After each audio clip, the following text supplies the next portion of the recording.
পবিত্র ঈদ মিলাদুন নবী সাল্লাল্লাহু আলাইহি সাল্লাম উদযাপন করা যাবে কিনা, অনেকে এটাকে জায়েজ মনে করে। এখানে আপনার অভিমত কি? দেখুন, আমি অভিমত না দিয়ে কয়েকটা প্রশ্ন রাখব, অর্থাৎ প্রশ্নের উত্তরে আবার পাল্টা প্রশ্ন আমি ছুড়ে দিতে চাই, বিশেষ করে যাদের এটা নিয়ে সত্যিই জানার আগ্রহ আছে। অনেকে তো প্রশ্ন লেখেন জানার জন্য না, প্রশ্ন লেখেন হলো ওনার পক্ষের মতটা বের করে আনার জন্য। আমি বলতে চাই যে সাধারণত আমরা সাধারণ মানুষরা যে হুজুরের ভক্ত আমরা তার কথা শুনি। যে হুজুর মিলাদুন নবীর পক্ষের, তার ভক্তরা মিলাদুন নবীর পক্ষে কথা বলে এবং সেরকম দলিল খুঁজে বের করে সোশ্যাল মিডিয়াতে সেটা নিয়ে লেখালেখি করে। আর যে হুজুর মিলাদুন নবীর বিপক্ষে, ওনার ভক্তরা মিলাদুন নবীর বিপক্ষে তারা ক্যাম্পেইন করে, কাজকাম করে।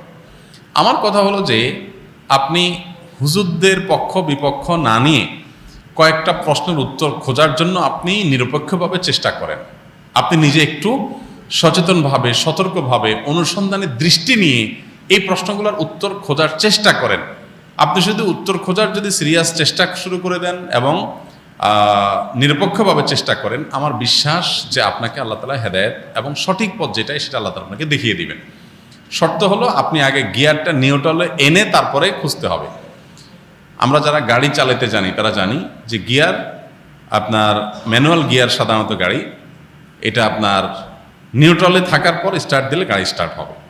গিয়ার একটা দিয়ে রেখে দিয়েছেন আগে, এরপর আপনি স্টার্ট দিচ্ছেন, তাহলে গাড়ি কি হবে না? স্টার্ট হবে না, গাড়ি দৌড় দিবে, লাফ দিবে, সেটা সঠিকভাবে সার্ভিস দিবে না। এখন আপনি নিজে আগে মিলাদুন নবীর পক্ষের অথবা বিপক্ষের একটা গ্রুপের থেকে এরপরে বলতেছেন হ্যাঁ এই ব্যাপারে আপনি কি বলেন, কোরআন হাদিসে কি আছে, আপনি জানার চেষ্টা করছেন। এইভাবে আপনি আসলে সত্য জানতে পারবেন না। সত্য জানতে হলে আপনাকে নিউট্রালে থাকতে হবে, যে ঠিক আছে আমি এটা নিয়ে অনুসন্ধান চালাই, পড়াশোনা করি, স্টাডি করি এবং আমার স্টাডির পর নিরপেক্ষভাবে সত্যিটা জানার জন্য আমি চেষ্টা করি। আল্লাহ তাআলার কাছে দোয়া করি আল্লাহ যেন আমাকে হেদায়েত করেন, গাইড করেন, তাহলে আপনি ইনশাআল্লাহ সঠিক পথ পাবেন। এবার আসেন প্রশ্নগুলো কি কি।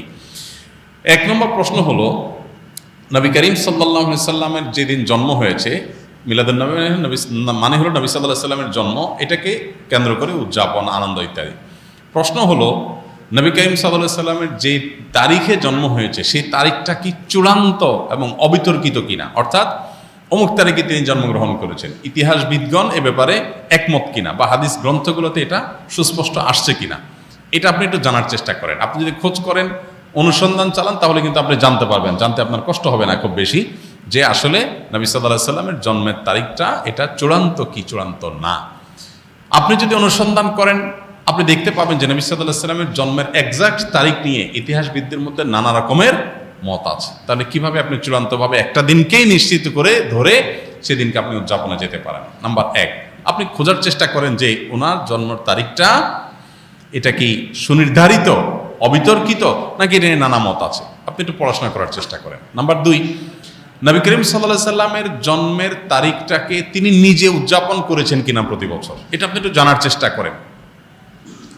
তিনি যদি নিজে নিজের জন্ম উদযাপন না করেন, তাহলে তার সিনিয়র সাহাবী যারা, চার খলিফা আরও যারা আছেন, এই সমস্ত সাহাবীরা কেউ যারা নবী সাল্লাল্লাহু আলাইহি ওয়াসাল্লামকে সবচেয়ে বেশি ভালোবাসতেন, নবী সাল্লাল্লাহু আলাইহি ওয়াসাল্লামের ভালোবাসার দোহাই দিয়েই তো আমরা এটা করি, তো তারা যারা নবী সাল্লাল্লাহু আলাইহি ওয়াসাল্লামকে এর ভালোবাসায় যারা উত্তীর্ণ হয়ে গেছেন, ভালোবাসায় যারা প্রমাণিত, তার আশেকে রাসূল বলি, যেটাই বলি আমরা তথাকথিত, এই জায়গাটা যারা ইতোমধ্যে প্রমাণিত হয়ে গেছেন, সেই সাহাবীরা যাদেরকে কোরআনে আল্লাহ সার্টিফিকেট দিয়েছেন নবী সাল্লাল্লাহু আলাইহি ওয়াসাল্লামের আনুগত্যের ব্যাপারে, ভালোবাসার ব্যাপারে, সেই মানুষগুলো নবী করিম সাল্লাল্লাহু আলাইহি সাল্লামের জন্ম দিবস উদযাপন করেছেন কি করেন নাই, আপনি এই বিষয়ে একটু খোঁজ নেন, তথ্য উপাত্তগুলো ভেরিফিকেশন করেন, যাচাই করেন।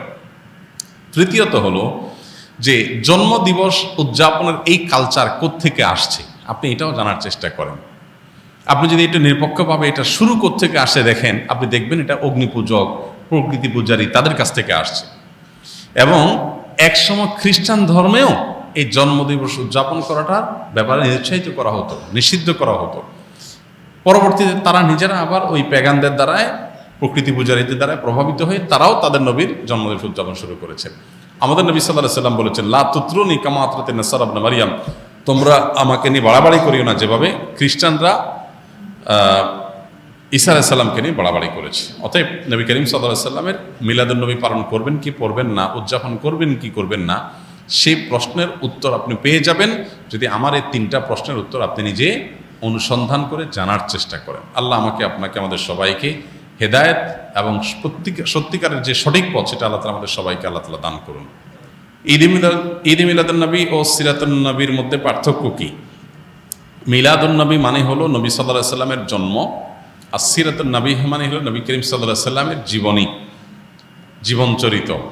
তো সিরাতুন নবীর মধ্যে নবী সাল্লাল্লাহু আলাইহি সাল্লামের জন্ম, মৃত্যু, শৈশব, বেড়ে ওঠা, আল্লাহর আদেশে নিজের জীবনের সব বিষয়গুলো এর মধ্যে আছে। সিরাতুন নবী মানে জীবন ইতিহাসের মধ্যে সবই আছে। আর মিলাদুন নবী হলো সিরাতের অর্থাৎ নবী সাল্লাল্লাহু আলাইহি সাল্লাম পুরো জীবনের একটা অংশ। এটা হলো একটা পার্থক্য। আরেকটা বিষয় হলো যে মিলাদুন নবী এটা আসলে উদযাপন বা অনুসরণ করার বিষয় না।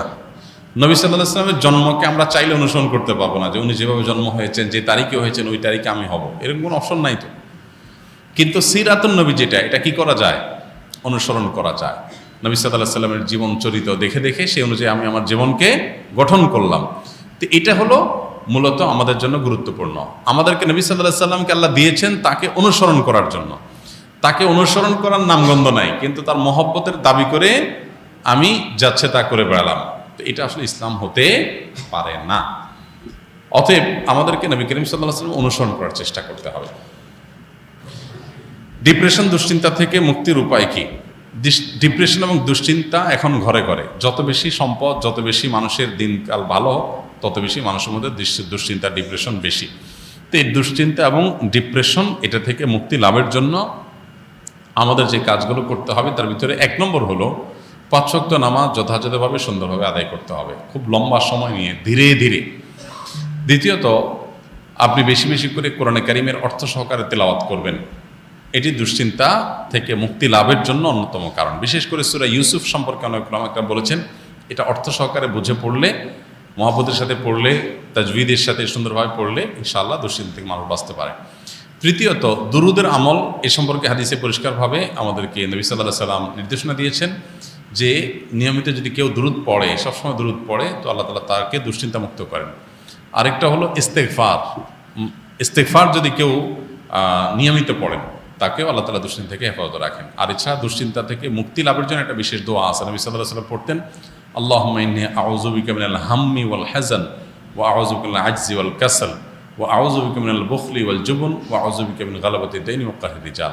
এই দোয়ার প্রথম অংশ যেটা, আল্লাহুম্মা ইন্নী আউযু বিকা মিনাল হাম্মি ওয়াল হাযান, আল্লাহ আপনার কাছ থেকে দুশ্চিন্তা, পেরেশানি, ডিপ্রেশন থেকে আমি পানা চাই, এই দোয়া বিশেষ করে পাঠ করবেন। আর এমনিতে নবী সাল্লাল্লাহু আলাইহি সাল্লামের নিয়ম ছিল, কানাইজা হাজাবাহু আমরুন ফাজা ইলাস সালাহ, কোনো বিষয় যখন তিনি পেরেশানিতে পড়তেন নামাজে চলে যেতেন, 2 রাকাত নামাজ পড়তেন।